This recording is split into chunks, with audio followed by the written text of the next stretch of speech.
dia a todos. Que a paz divina do Mestre Jesus esteja nos nossos corações agora e sempre. Hoje nós temos a palestra do Alberto, né? Aliança da... Oi?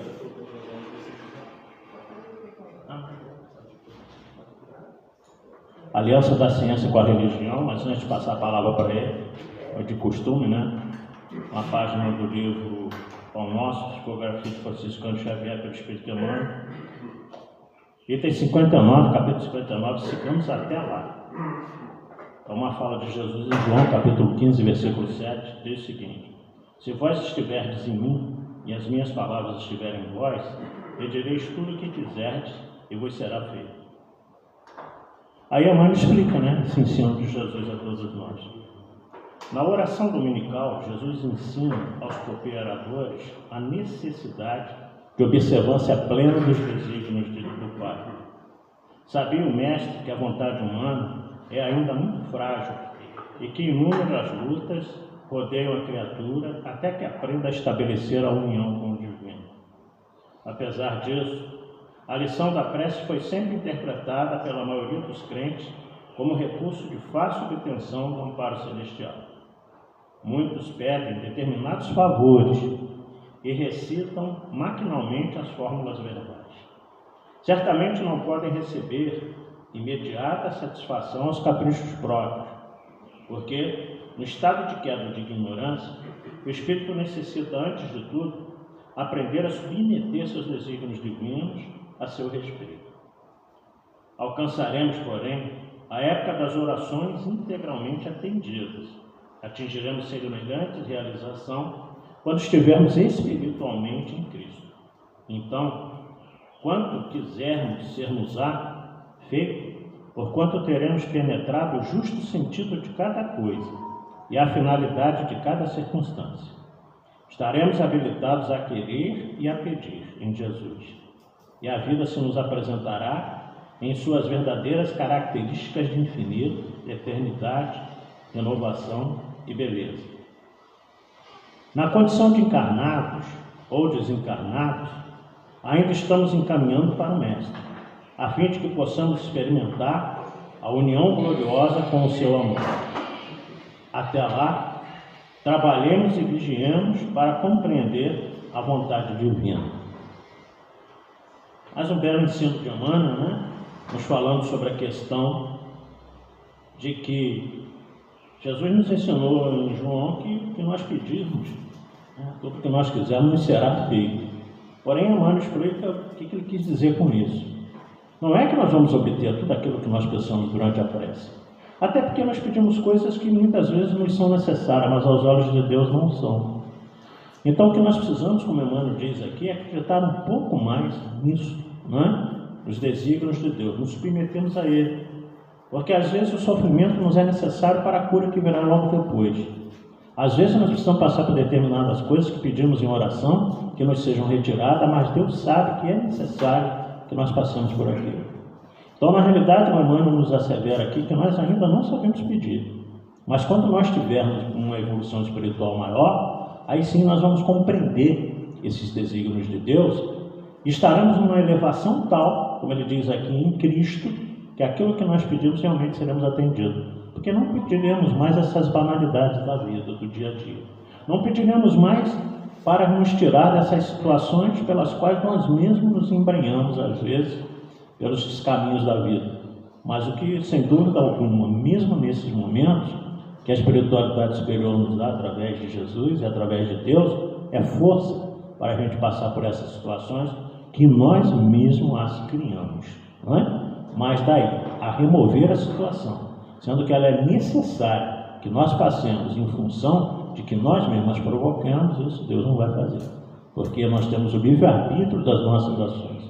Então, o que vai nos dar é força para resistir a tudo isso, para continuar a nossa jornada, lutando aí para que a gente vença essas nossas imperfeições. Nós estamos vivendo uma época muito complicada do planeta por essa mudança que está já aí, né, há algum tempo e que vai se concluir em breve para o mundo espiritual. Para nós sempre é demorado, né, porque nós somos imediatistas. Nós queremos que as coisas aconteçam o mais rápido possível, fruto da nossa ansiedade, né, dos nossos estados de desequilíbrio psicológico, mas tudo no tempo de Deus. E o tempo de Deus é bastante diferente do nosso. O dia que a gente conseguir entender isso, a gente vai ser mais paciente para saber esperar que as coisas se modifiquem. Ok? Então, essa é a mensagem da manhã de hoje.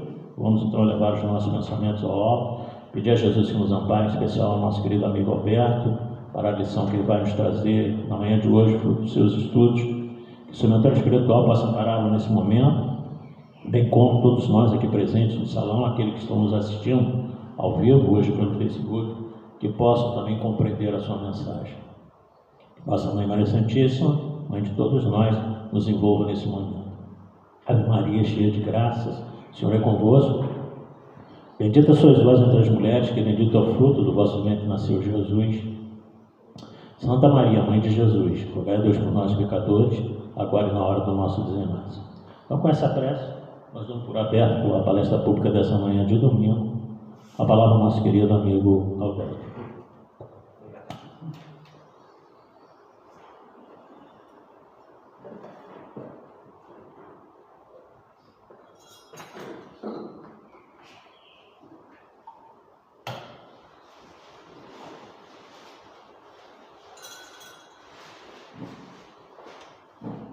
Bom dia a todos, obrigado pela oportunidade.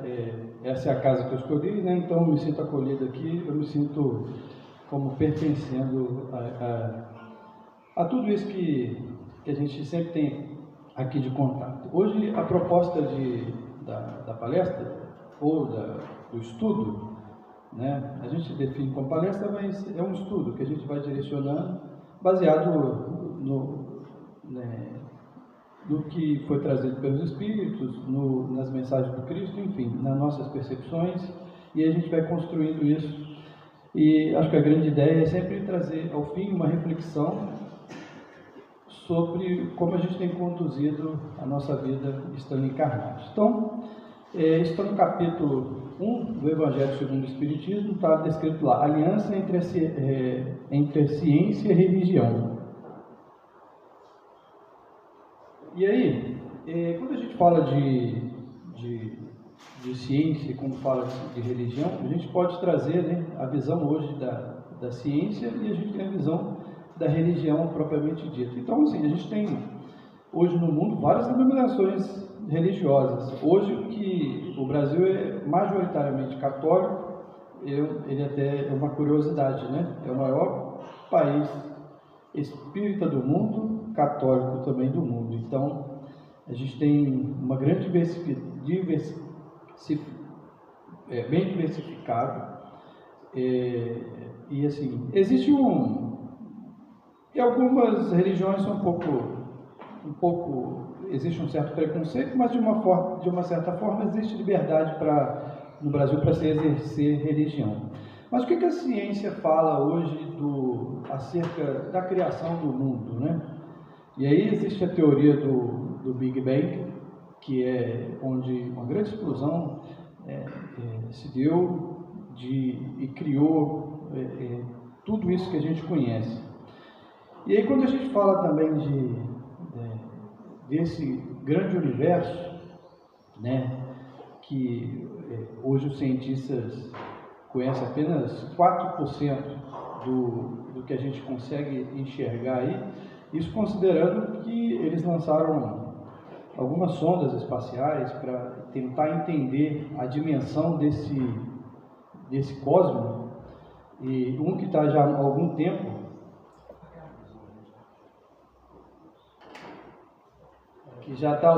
né, que é o telescópio Hubble, e estão lançando outro. E aí, a princípio, eles achavam que as galáxias eram restritas, né? Mas hoje não, eles acreditam que seja a ordem de trilhões de galáxias. E a gente está o que a gente vive é a Via Láctea, que é uma das menores, e aqui tem cerca de 200 bilhões de sóis, e um desses sóis aí é o nosso sistema solar. E, então, a gente consegue enxergar hoje o que a ciência está dizendo, que nós somos nada diante desse universo gigantesco, né? E aí a gente quando a gente fala da formação da Terra, né, hoje o que eles acreditam é que a Terra tem uma formação de 4,5 bilhões de anos, né? O livro Gênesis, trazido por Kardec também, ele fala também de 4,5 bilhões.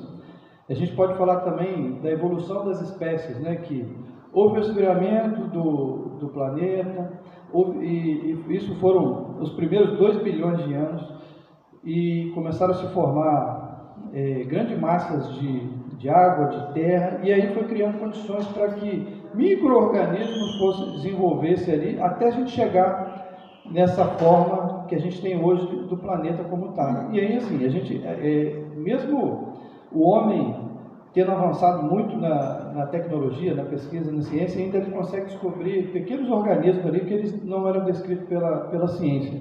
Então a gente vê como que a gente ainda conhece pouco e ainda tem muito ainda para se buscar. A espécie humana, os primeiros hominídeos há cerca de 20 milhões de anos, e aí existe uma grande discussão de onde é esse tronco ali, onde que originou o homem, mas enfim, o que a ciência sabe é que o homem moderno, ele está cerca de 200 mil, 250 mil anos, 400 mil anos. A ciência não é muito exata nisso, mas as evidências mostram que há mais ou menos essa quantidade de tempo, 200, é que o homem sapiens sapiens já está aqui. E os que precederam eles também eram dotados de algumas capacidades. Então a ciência está dizendo isso. E Darwin foi combatido no seu tempo porque ele trouxe a teoria da evolução que ia contra a religião tradicional. Mas a gente vai discutir um pouco melhor isso. E aí quando a gente chega hoje nesse homem moderno, que a gente consegue se deslocar de um país para o outro com uma certa facilidade, a gente consegue sair daqui. Se a gente tiver que almoçar, sair daqui, almoçar e com 4 horas, 3 horas de carro, a gente consegue estar em São Paulo a cerca de 250, 300 quilômetros. E se em outros tempos, há 200 anos atrás, o homem ele demoraria mais de um dia para chegar lá. Então, isso aí é o homem moderno, ele conseguiu, a ciência e a tecnologia veio trazendo esse avanço e essa comodidade, essa facilidade para todos nós.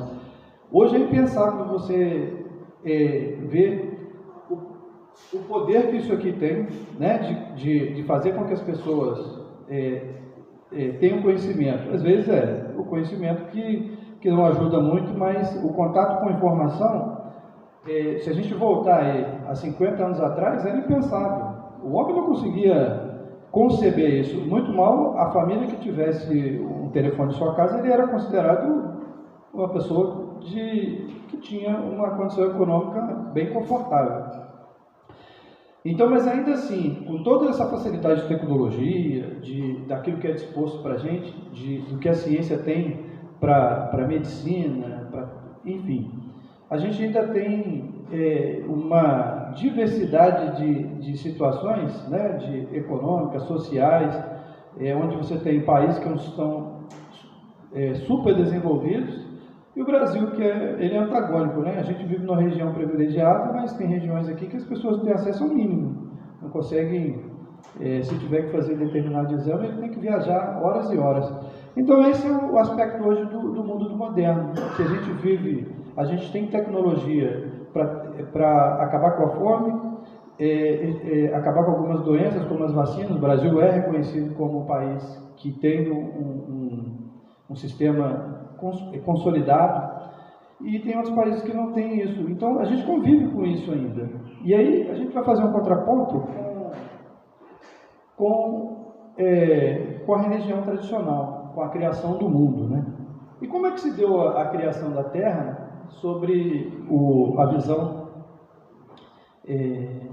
da Bíblia, né? Da religião tradicional? Como é que foi a criação da Terra? Então, nós tivemos. A gente teve, isso está em Gênesis, que Deus teria criado no primeiro dia fez-se a luz, no segundo dia a gente teve a separação das águas, no terceiro ele separou a água e a terra em porções, no quarto dia criou o sol, a lua e as estrelas, no quinto ele criou os animais, as aves e os peixes. E no quinto dia, ele criou os animais da terra e o homem. E fez o homem à sua semelhança, né? E deu a ele esse paraíso para que ele pudesse desfrutar. Então essa aí é a visão tradicional no sexto. E no sétimo dia, ele também descansou, né? Então, algumas religiões adotam esse, o sétimo dia para o descanso, por conta disso também. Essa é a visão que a Bíblia está trazendo em Gênesis, né? Dessa evolução da Terra, fazendo contraponto àquilo que a ciência vem dizer acerca da evolução da Terra e do mundo. E Gênesis, no livro Gênesis, ele também fala da criação do planeta Terra e das formações geológicas, ele também dos períodos que foram descritos, que não distancia muito, só que a Bíblia descreve como dia. Mas vamos caminhar. Então, ele também falou ele criou, quando a gente pensa em Adão e Eva, né, esses dois seres criados lá por Deus para habitar esse paraíso, enfim, como eles deram prosseguimento aí, e a gente chegou a esses cerca de 8 bilhões de pessoas que estão sobre a Terra, enfim. E aí ele também fala das espécies, né? Que ele saiu lá. Esse aqui eu vou criar hoje. Ele saiu criando lá a vaca, o boi, enfim. E criou aleatoriamente. E nós chegamos também a Noé, né, que também está descrito em Gênesis, que ele fala do dilúvio. E dado ao comportamento, às atitudes que a gente estavam tendo naquele momento lá, ele falou: Noé, prepara aí uma grande barca, um grande barco, que a gente vai punir a humanidade pelo seu comportamento.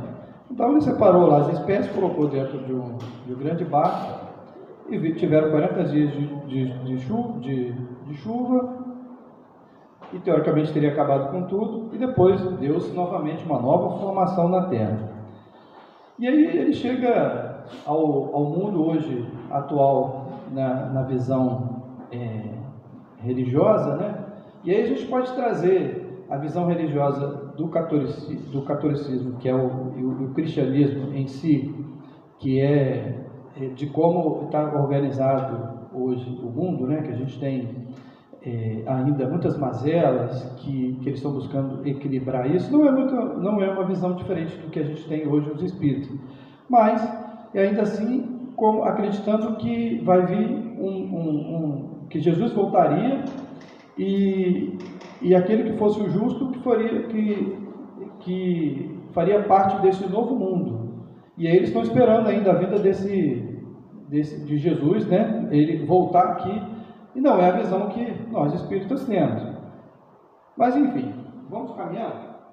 E aí a gente pode pensar também no papel da igreja na história, né? Se a gente considerar que o nascimento de Jesus foi o advento que separou a história da humanidade antes e depois, Jesus teria vindo na região lá de Israel, né? E depois ele veio para trazer uma nova visão do mundo, uma nova proposta, e com as suas ideias, ele não compreendidas no primeiro momento, né? Ele não teve as suas ideias compreendidas, ele ficou restrito a um grupo, mas elas tiveram força para caminhar e transformar a humanidade, né? Só que a gente teve um período longo aí de cerca de 1800 anos, que alguns homens se apossaram desses ensinamentos e criaram uma estrutura, né? Que era a estrutura das religiões, principalmente a Igreja Católica. E nos primeiros anos da do cristianismo, houveram perseguições aos cristãos, né? Eles eram perseguidos,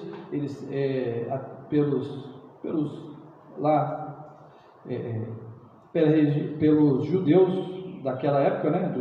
Dos fariseus, enfim, todos eles perseguiram, assim como Paulo, que é aquele que não conviveu diretamente com Cristo, mas que provavelmente foi o maior divulgador do cristianismo, ele também sofreu a perseguição. Primeiro porque ele era também um doutor da lei, e segundo porque ele, como convertido, ele criou uma dificuldade com aqueles que até tempos atrás que tinham eles acreditavam tinham a mesma crença.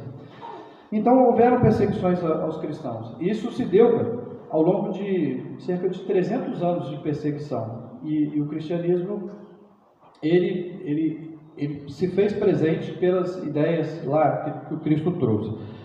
A igreja, o mundo era dominado o mundo ocidental, ele era dominado por Roma.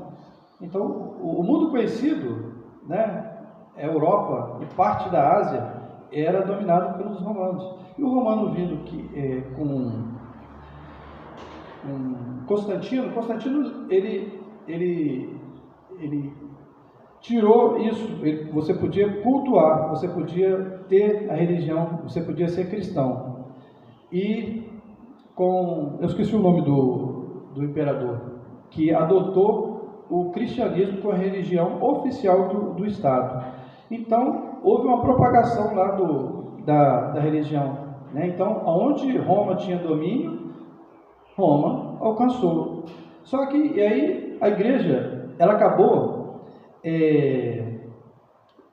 baseada na sua influência política, cultural, moral e econômica, ela acabou dominando todos esses espaços. A igreja tinha o poder também de julgar, tinha um poder político, e ela determinava a queda e a ascensão de poder. Se algo que ia contra, você tinha uma força militarizada para também fazer com que aquilo se impusesse. E aí a gente teve longo período, né, dessa dominação, até que vieram a gente teve com Lutero, ele não concordava com aquela forma, e aí nós tivemos a Reforma Protestante, que por volta no final do século XV, início do XVI, Lutero propôs uma nova visão. E aí a gente teve também uma divisão do catolicismo para o protestantismo, teve também o calvinismo. E aí a gente vai caminhando, e a Igreja Católica, que ela criou também alguns instrumentos, que era o Santo Ofício, para julgar aqueles que eram considerados os hereges, aqueles que estavam em desacordo com as suas ideias. E aí também criaram as cruzadas para quando a região onde Jesus viveu, ela estava sob o domínio do islâmico. As cruzadas eram ordens militares em nome do Cristo para libertar aquela região. Então, os estudiosos eles falam em milhões de mortes de ambos os lados, mas em nome do Cristo, batalhas, guerras houveram, e milhões de pessoas foram mortas por conta dessa fé que era baseada simplesmente no domínio do que eu penso sobre aquele que é contrário a mim. Então a gente está falando um pouquinho desse papel da igreja na história. É claro que a igreja ela fomentou alguns centros culturais, né, algumas faculdades que tiveram início. É claro que tiveram grandes benefícios, mas a gente está falando desse contexto histórico daquilo que não foi legal. E aí a igreja também produziu esses que pensavam um pouquinho diferente, a gente está falando, é claro que houveram milhares e milhares de pessoas que pensavam diferente desse mundo ocidental que a gente vive. Giordano Bruno, ele viveu entre 1548 a 1600. Ele era de formação também, ele era católico, ele teve uma formação religiosa e depois ele abandonou, mas ele falava da pluralidade dos mundos, que existiam outros sóis e que provavelmente orbitavam nele outros planetas. E ele foi perseguido, né? Ele tinha outras ideias também, então, mas o que a igreja usou de argumento para ele foi levado à fogueira santa e morreu em 1600 por conta dessas suas ideias divergentes do que era a ideia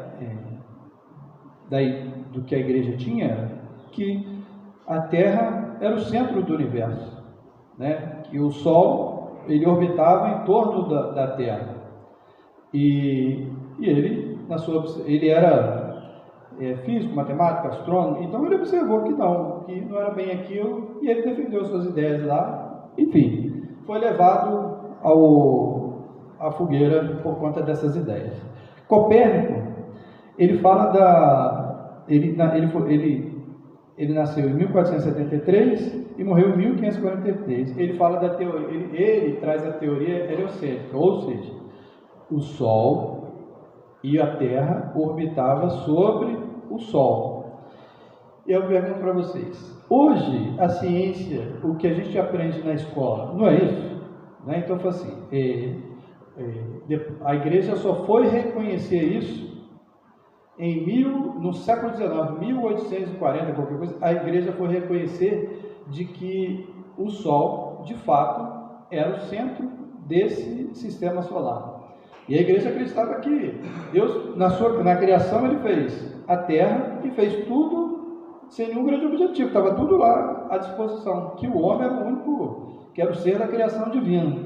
Então isso e a ciência mostrava que não, nas suas observações lá, que não era bem assim. E ele também, o Copérnico, ele foi perseguido também por essas ideias. Galileu, ele viveu de 1564 a 1642. Ele também defendeu as ideias de Copérnico.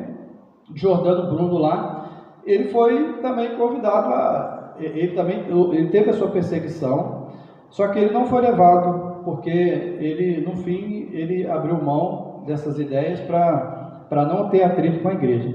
Então, a igreja, tudo aquilo que era contrário às ideias, né, teológicas, era combatido. E aí a ciência, depois de Cristo, ela teve muita dificuldade em se desenvolver, porque o poder que ela exercia sobre tudo, então assim, as publicações, e até mesmo o financiamento, tudo ele passava sob o crivo do clero. E aí, a gente pode também falar a ciência versus a religião. E como é que a ciência ela conversa com a religião, né? Desde a antiguidade, o homem buscou o sobrenatural. Se a gente considerar que hoje os paleontólogos, né, que estudam, né, o homem na sua caminhada, nos seus desenhos lá nas paredes, as evidências, elas sugerem que o homem tinha um contato com o divino, que ele tinha seus rituais, né? Então, assim, o homem ancestral, ele já sabia ele tinha esse contato com o divino, é o que sugere, né? Se você pegar as tribos primitivas, ainda hoje no Brasil, eles têm lá todos os seus rituais. Ele acredita em um Deus, ele acredita em vários deuses lá. Quando ele precisa de uma cura espiritual, ele faz essa evocação ao seu Deus, assim como nós também. Se a gente não está em um mau momento, o que a gente faz? A gente também não faz uma evocação a Deus, aos bons espíritos, nós aqui da casa que somos o nosso patrono, né? Bezerra de Menezes, a gente também faz. Então a gente também faz a nossa evocação aquilo que é, né, o espiritual também. Então o homem, ele fazia contato com esse sobrenatural. E o homem, ele, ao longo da sua caminhada, ele estimulado pelos fenômenos que ele via, né? Você imagina, há 2.000 anos atrás, há 3.000 anos atrás, o homem instigado por um fenômeno que seja, que ele visse aquilo que ele não entendesse, ele não buscava, você não vai buscar entender, né? Então assim, esses primeiros pesquisadores, cientistas, eles foram aguçados, eles foram estimulados a buscar entender o que estava se passando. E aí a gente tem, hoje, se a gente falar que eu consigo me comunicar com alguém do outro lado do planeta, se eu voltasse há 200 anos atrás, isso seria possível? Ninguém nunca ia imaginar isso. Ele fala assim, não, isso é impossível, isso não tem, isso é inconcebível. Se a gente voltar 30 anos atrás, a gente dissesse que ia fazer uma chamada de vídeo, que eu ia conseguir ver alguém do outro lado do planeta, ia ser inconcebível. Mas foi a contribuição de todos esses, foi o acúmulo de conhecimento, de contribuição de todos esses que foram estimulados a pesquisar. Se você imaginar que tudo teve início, se você considerar o cara, ele descobriu uma forma de se comunicar do outro lado através do telégrafo, e o telégrafo, depois o telefone, e aí as ondas de rádio, e o rádio veio a televisão com imagem, e agora a televisão ficou quase que obsoleta, porque a gente faz uso praticamente das informações que a gente precisa em um celular. Esse é o advento da tecnologia, dos pesquisadores trouxeram para trazer o bem-estar, que às vezes não é feito, a gente não utiliza isso como de uma boa forma. A ciência, por princípio, ela aplica um método. Ela busca não é quando eu tenho que aplicar uma forma de verificação daquilo, né? Se eu preciso saber como se comporta um átomo, por exemplo, quando eu choco um átomo com por exemplo, o acelerador que tem lá na Suíça, né, que eles conseguiram descobrir em 2013,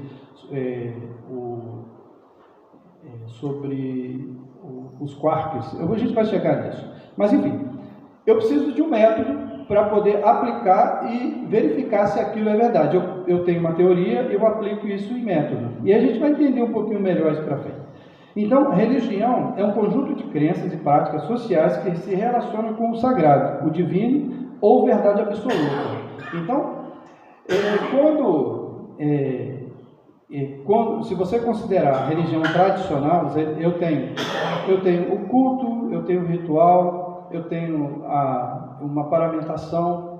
O Espiritismo não tem nada disso. Ele até, Kardec não buscou, ele não criou uma nova religião. A gente vai discutir um pouquinho melhor isso. Mas as religiões tradicionais tem ritual, tem um sacerdote. A gente tem sacerdote no Espiritismo? Não, tem alguém que se dispõe a vir falar aqui, mas tem toda uma ordem de organização por conta mais daquilo da capacidade de cada um, mas não por uma ordem de hierarquia. A gente não existe hierarquia. Existe uma forma de organizar, porque eu preciso de um presidente, eu preciso de um diretor, eu preciso de alguém que comande lá a reunião mediúnica.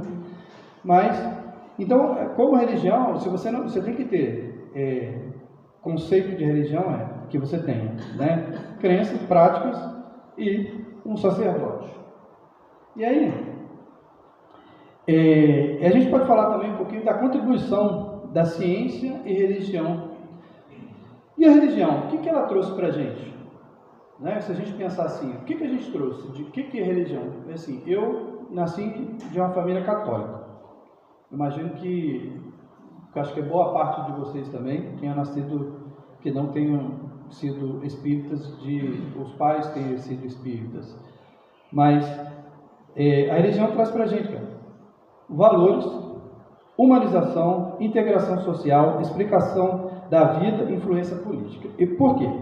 Os valores é aquilo que a gente está, né? Quando a gente é o ensino moral. A humanização é aquilo que a gente olha para o outro e pensa naquilo que a gente poderia ter feito de melhor para ele. Na integração social o que a gente está fazendo aqui é uma integração social, e quando a gente organiza alguma coisa na casa, que a gente, por exemplo, a sopa ou os atendimentos fraternos, os estudos, isso também é uma integração social. E a explicação da vida todo aquele que busca uma religião, ele busca um conforto para você, ele busca algo que transcende ao que é a vida, que é aquilo que te conforta. E o Espiritismo traz isso. E as outras religiões também trazem. Ele busca trazer um conforto para você. E a influência política, né? Se você considerar hoje a maior autoridade da Igreja Católica, que é o Papa, é inegável que ele exerce a sua influência para o bem, né? Que ele busca fazer com que a sua influência traga um pouco de conforto para aquilo onde a Igreja pode alcançar. É claro que decisões são dos homens, mas é fato que a Igreja, principalmente a Igreja Católica no Brasil, naquele que eles têm eu esqueci o nome do termo lá, que todo ano tem uma ação eu esqueci o nome. Como é que é o nome lá, gente? Campanha da fraternidade. Então, assim, tem as campanhas dele lá. Isso não é uma forma também? Então, assim, aí tem erradicação da fome. Isso é uma forma também de influência política. E na ciência, quando a gente vai... O que a ciência trouxe para a gente? É inegável. Melhora da qualidade de vida. Quando a gente... Hoje, o que a gente consegue produzir de alimento daria para alimentar todo mundo, do mundo. Só que existe uma distribuição muito errada. E aí, se a gente volta 100 anos atrás, o alimento era restrito, a produção era precária, e hoje com a tecnologia a gente consegue trazer esse conforto. A gente melhora a qualidade de vida, a gente consegue climatizar o ambiente, a gente consegue se transportar com uma certa facilidade, a gente tem medicamentos que trazem alívio da dor, sanam doenças, e aí a resolução de problemas, né? E aí quando você pensa que, por exemplo, que você tem um problema de engenharia, cara, os pesquisadores eles buscam uma forma e transformam aquele ambiente para resolver aquele problema. Contribuição da economia, como eu disse, né? Então, assim, hoje você tem muito mais capacidade de contribuir para desenvolver certas técnicas que melhoram a produção, que sem dúvida, são anos e anos de pesquisa. O Brasil ele é reconhecido como um grande produtor de grãos por conta dos seus pesquisadores, né? E a contribuição para o ensino. A ciência, foi esses grandes pesquisadores, esses cientistas, que abriram o campo para que hoje o que a gente conhece. Então, eu falo assim, se você voltasse há muitos anos atrás, a gente não teria esse ensino da forma que é. O ensino era limitado, muito mal a pessoa aprenderia a ler e escrever, e hoje não. Para você ter uma boa formação, você compreende os ensinos das ciências exatas, enfim, da saúde, enfim, junta tudo para que você possa ter uma boa formação. Aquele que não conhece, que tem uma certa limitação de conhecimento, ele vai estar um pouco atrás na sociedade, ele tem um pouco de dificuldade para se empregar, para se comunicar, enfim. Então a ciência trouxe isso. E a compreensão da natureza. Hoje, a gente consegue compreender com muito mais facilidade. Se você pegasse um homem de hoje e transportasse ele para 200 anos atrás, ele seria um gênio, né? Se você pegasse o conhecimento dele, que ele tem lá, para ele teria muita facilidade. Hoje, uma criança da quinta série, ela conhece um monte de coisa que era impensável para os homens de outros tempos. Ainda há aqueles que, você imagina, em 1500 a Terra não era redonda, né? Alguns sabiam disso, mas em 1500, 1400 a Terra não era redonda, a Terra era chata. Vocês concordam que a Terra, que hoje quem discutir que a Terra é chata, está chato de louco, né?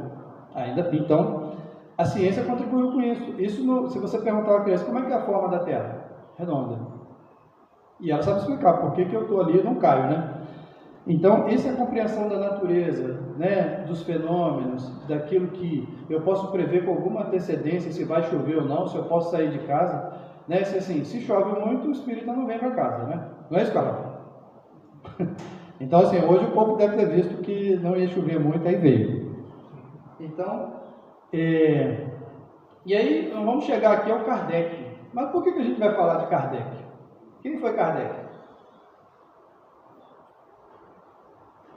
Kardec nasceu em 3 de 8 de 1804. Ele era filho de um juiz, né? E de uma dona de casa. Ele foi um aluno brilhante, né, no seu tempo. E aí ele foi estudar em Yverdun, lá com o Pestalozzi, na Suíça, né? Então ele ficou lá até 1924. Lá ele se formou pedagogo. Ele falava francês, além do francês, alemão, inglês, espanhol, holandês, traduziu livros do alemão. Ele era pesquisador, educador, teve escola, teve livros de matemática que até o início desse século passado eram utilizados ainda na França. Então, assim, era um cara que não era respeitado na sociedade de Paris pelo seu conhecimento, pela forma como ele lidava com as coisas.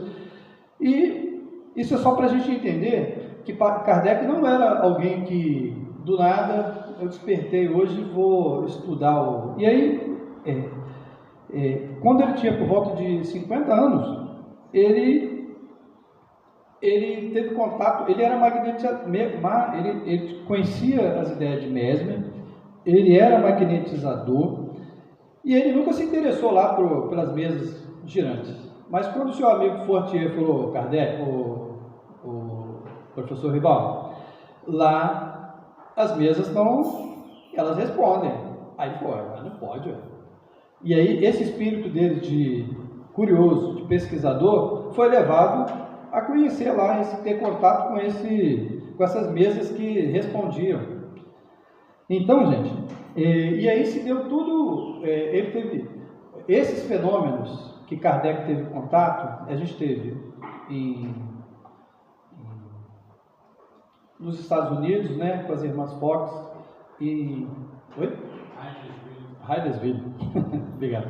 Então, assim, nós já tínhamos isso documentado lá em Hydesville, lá com as irmãs Fox, né, do caso lá do caixeiro viajante lá que foi assassinado. E Kardec, então, ele, no seu instinto de pesquisador, ele foi e conseguiu fazer todo esse compilado.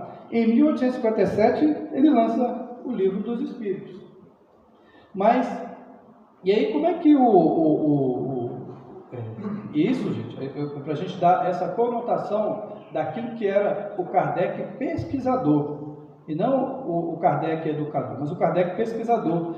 Ele tinha toda uma base de conhecimento, ele aplicou naquilo que ele sabia fazer bem, que era método. Ele aplicou o método, não é? Então,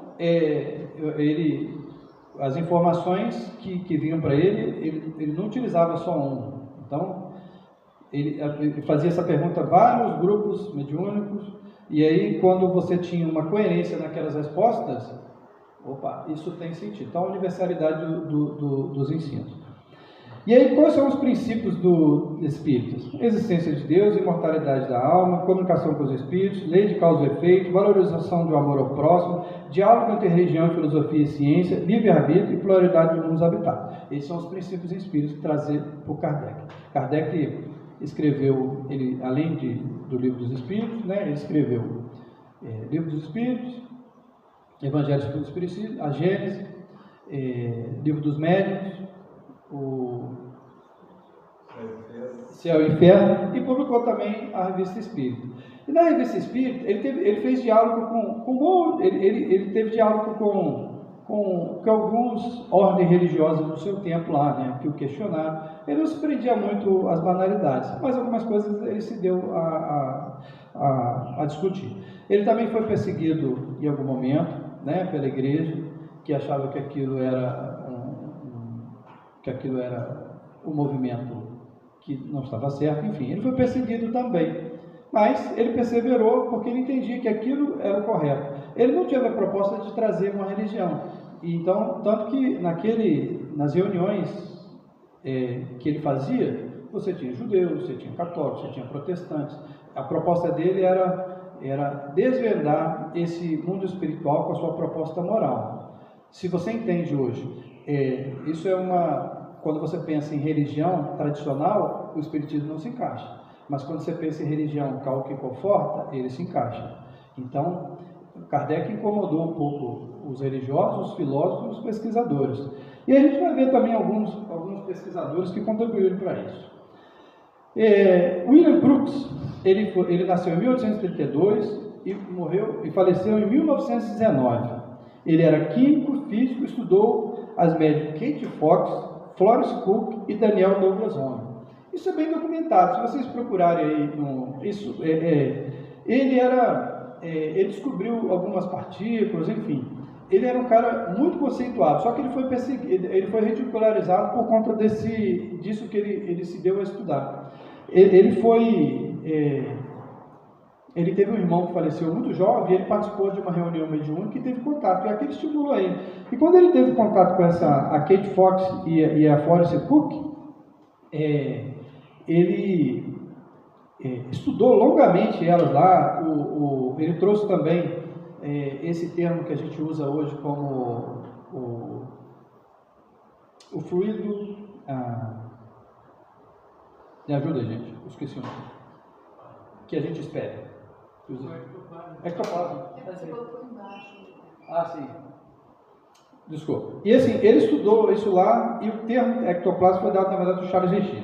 E então ele estudou isso, tem fotografia, enfim, estudou lá, ele teve contato, ele fez perguntas, enfim. Isso está documentado, só que ele foi ridicularizado no seu tempo por conta de que ele tinha uma visão ruim, enfim. E foi meio que excluído na sociedade no seu tempo. O Charles Richer, ele viveu de 1850 a 1965, estudou as substâncias expelidas pelos médiuns, a qual deu o nome de ectoplasma. Ele também estudou, o Charles Richer estudou eu esqueci o nome dela, a italiana, Paladino. Me ajudou, gente. Oi? Eusapia Paladino. Então, ele estudou a Eusapia Paladino, e aí ele deu o nome de ectoplasma que o espiritismo adotou, que na verdade Kardec usou isso como um fluido no seu tempo. Então, gente, é só para a gente trazer esses pesquisadores. César Lombroso, o italiano, de 1865 a 1909, estudou os fenômenos espíritas também. E aí a gente, no livro Missionários da Luz, André Luiz traz informações sobre a glândula pineal. Até a década de 40, 50, a glândula pineal foi acreditado que era algo associado à adolescência e depois ela não tinha função mais. E o Kardec e André Luiz, a pineal ou epífise, tá? Anos depois, os cientistas descobriram um hormônio, que é a melatonina. Um dos hormônios, e aí hoje, se você procurar aí, você tem Jorge Andréas, que estudou amplamente, o psiquiatra, o médico psiquiatra, estudou amplamente a glândula pineal e a sua função na mediunidade. Hoje o Dr. Sérgio Felipe também estuda. Ele criou um grupo de estudos, né? Se eu não estou enganado, é na USP. Se eu não estou enganado, se não é USP, é PUC. Se eu não estou enganado, é USP. de estudos do espiritual, né, que faz esses estudos também. Então, isso prova que a ciência, que o mundo espiritual está em contato, gente, com esse mundo atual. Quando a gente soltar as amarras dos preconceitos e daquilo que a gente não pode juntar, que a gente ainda que algumas ordens religiosas entendem que é antagônico, a gente vai caminhar muito mais, caminhar junto nesse conhecimento. E a gente também tem hoje a AME, que é a Associação Médica Espírita do Brasil, que também faz estudos, vários estudos com evidências, e aí basta boa vontade de você ler e você pegar esses estudos e ler para ver quais são as conclusões que eles chegam lá. E aí as evidências são várias sobre a sobrevivência da alma, dos fenômenos espíritas. E aí a gente tem ele é canadense, o Esteves. Ele nasceu em 1918 e morreu em 2007. Ele estudou as memórias de vida passada. E aí ele não fala lá que isso é uma certeza, ele sugere. E ele estudou isso, tem mais de 1000 casos documentados em Esteves. Depois ele tem vários livros publicados. Eu não coloquei aqui porque ia ficar um pouco extenso. Mas ele estudou amplamente e era pesquisador, respeitado no mundo acadêmico. E aí hoje as cadeiras nas faculdades, elas já têm isso, algumas que são às vezes optativas para aquilo que é da espiritualidade. E aí a gente vai falar agora você imagina, gente, o que os cientistas descobriram hoje na física quântica? A partícula de Deus. O que seria a partícula de Deus? Se você voltasse no tempo aí, o que se entendia? Então, isso é tangível. E aí o homem descobriu que se pegasse um átomo, se pegasse uma molécula, você teria lá átomos, e se você quebrasse o átomo, ele veio descobrindo que existe uma porção muito menor. E existe um espaço entre no átomo, lá no centro dele, lá onde que existe um espaço, é como se você tivesse no centro, botasse uma bola de futebol dentro do Maracanã e os nêutrons e prótons circulassem em volta. Mas além disso, eles pegaram em 2013 um acelerador de partículas lá na Suíça e colidiram dois átomos. E eles produziram uma evidência lá de que existe uma porção ainda menor, que são os quarks, e acredita-se que, além do quarks, existe uma porção ainda menor, que seriam as cordas. E aí eles chamam isso de... a porção divina, né? É a partícula divina. Porque, se você considerar que isso aqui é tangível por uma energia vibração, tudo é formado a partir tudo do elemento primitivo. E o que o Espiritismo vai trazer para a gente? Ele não fala do fluido cósmico universal, que é a base de tudo? Então, o fluido cósmico universal. E aí a ciência não está começando a se conectar com aquilo que a religião está falando, aquilo que Kardec trouxe do fluido cósmico universal, que é o elemento que dá vida a tudo. Então, gente, é só para a gente trazer esse elemento que é como a ciência ela está se aproximando daquilo que a religião vem falando.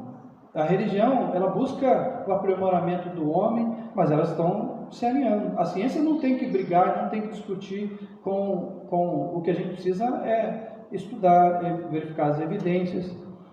E aí, no trecho do capítulo, nesse capítulo, do capítulo 1 lá, da aliança entre ciência e religião, eu usei só um pequeno trecho, só para a gente ilustrar isso.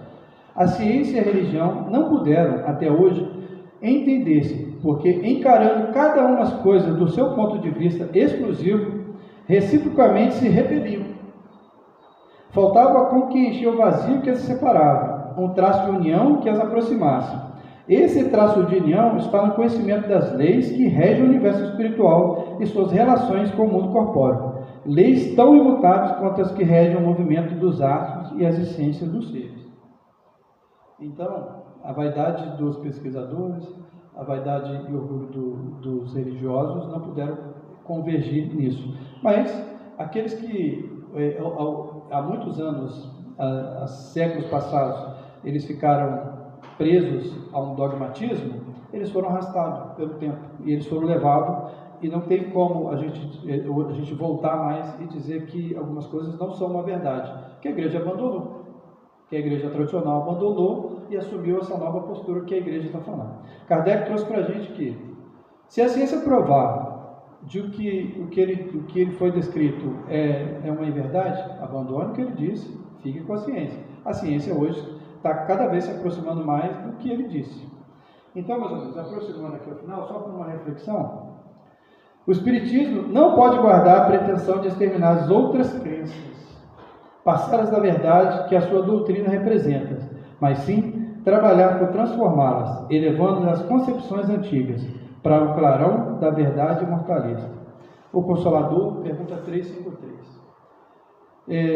Então, meus irmãos, eu agradeço a oportunidade. Eu espero que o que foi dito tenha trazido reflexões para vocês.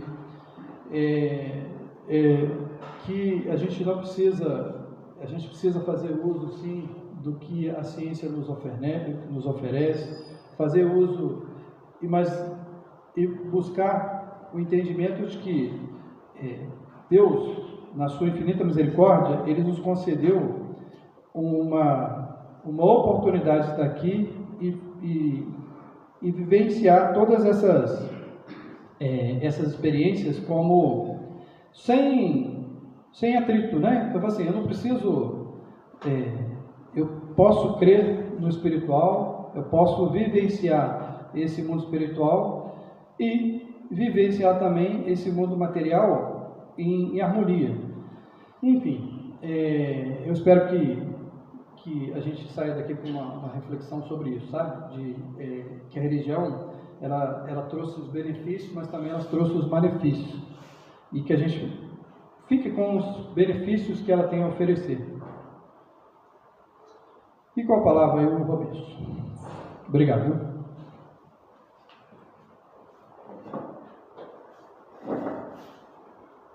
Agradecemos ao Alberto pela exposição da manhã de hoje, né? Pelo trabalho de pesquisa.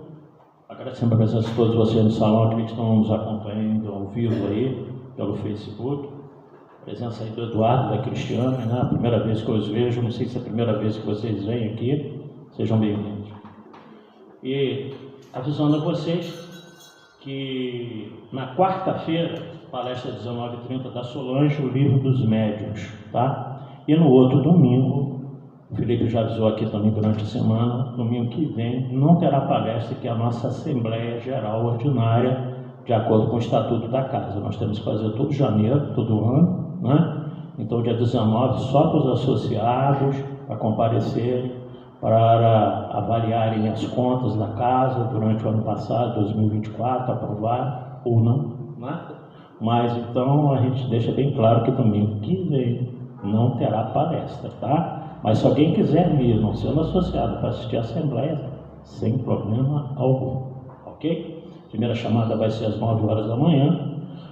Os 50% dos associados mais um, não havendo quórum, como de praxe, de acordo com o Estatuto. Segunda chamada às 9h30 e com a quantidade de sócios que estiverem na casa. É determinação estatutária, a gente precisa cumprir, ok? Eu vou chamar, depois do passe, como de costume, nós temos a mesa lá fora, né, com os lanches. Hoje, gente, tem tanta coisa lá que eu acho que a gente não vai precisar nem almoçar. Porque tem doce, tem salgadinho, tem refrigerante, tem chá, tem café, tá uma coisa realmente, né, impressionante. Então, aqueles que forem saindo do passe, daquela confraternização fraternal lá fora, ok? E eu vou chamar o Rogério aqui, frente, o Rogério precisa dar o recado, a campanha que ele está desenvolvendo com a Solange aí, eles vão lá em Paraíba do Sul, a minha terra, né? Dia 8, né, Rogério? Chega aqui na frente, avisa pra gente aqui, dá um recado pro pessoal. Ele está encabeçando junto com a Solange aí, né, esse trabalho, muito interessante. A gente precisou ajustar a data por questões de conseguir condução e tudo, então ficou acertado, vai ser dia 8/2. E a gente está em campanha já pedindo às pessoas que nos ajudem trazendo fraldas, tamanho M, G e EG e pasta de dente e sabonete. Instituto Imaculado Conceição. Imaculado Conceição. É um instituto que abriga mulheres de diversas idades com diversas patologias. E no passado, o AIDAC e as pessoas do AIDAC faziam essa visita lá, essa assistência lá, e a gente está retomando esse projeto. E convidando aqueles que quiserem ir também fazer contato com a gente. Tem um custo da passagem que está em torno de R$ 95, R$ 100, tá? Aí quem quiser ir, faz contato com a gente para a gente cadastrar, para poder conseguir a vaga e trazer as doações para a gente agradece quem puder colaborar. Valeu, Ricardo Rogério. É um trabalho que eu conheço, que inclusive é na minha terra. Eu estive lá sexta-feira e sábado, né? Minha querida Paraíba do Sul. Ok, então está dado o recado aí. A gente vai fazer a prece final, agradecendo a presença de vocês, agradecendo ao Alberto aí pelo estudo da manhã de hoje. Pedindo a Jesus que nos ampare nesse momento de dificuldades pela qual o planeta atravessa. Nosso país não está isento também nesse momento de transformações e mudanças, nos chamando à responsabilidade do Evangelho que nós conhecemos, do amor de Deus por todos nós. Que Jesus, na sua infinita bondade, esteja sempre conosco, como de fato Ele prometeu. Nós sabemos que Ele jamais falha nas suas promessas. E que nós possamos ter um resto de domingo bom, em família, saudável, de harmonia e paz. Pai nosso que estás no céu, santificado seja o vosso nome. Venha a nós o vosso reino. Seja feita a vossa vontade, assim na terra como nos céus. O nosso de cada dia nos dai hoje. Perdoai as nossas ofensas, assim como nós perdoamos a quem nos tem ofendido. Não nos deixeis cair nas tentações do caminho, mas livrai-nos de todo o mal, que são teus o reino, o poder e a glória para todos sempre. Com essa prece nós damos por encerrada a primeira parte. Aqueles que tiverem necessidade de passe, aguardem no salão, que serão chamados de acordo com o número de passistas lá dentro. Estou vendo aí, tem 6 passistas aí, em condições, se dirigam à sala de passe, por favor. Os demais aguardem.